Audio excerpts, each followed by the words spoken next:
నమస్కారం. My farming my passion daily market updates కు స్వాగతం.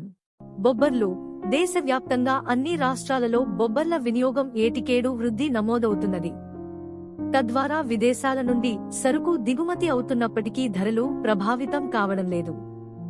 కర్ణాటకలోని కుస్తగిలో 400 బస్తాల కొత్త బొబ్బర్లు రాబడిపై 5,500 నుండి 6,000, మైసూర్లోని చిన్న తరహా గ్రామాలలో 4 వాహనాల రాకపై 6,000 నుండి 6,800 మరియు ఆంధ్రప్రదేశ్లోని రాయచోటిలో గత వారం 3 వాహనాల సరుకు అమ్మకంపై 6,800, తెలుపు సరుకు 5,800, ఎరుపు రకం 6,000, పొదిలిలో 3 వాహనాల సరుకు అమ్మకంపై నాణ్యమైన సరుకు 7,000, మీడియం 5,500 నుండి 6,000, వరంగల్, కేసముద్రం ప్రాంతాలలో 5,800 నుండి 6,200 ప్రతి క్వింటాలు ధరతో వ్యాపారమైంది.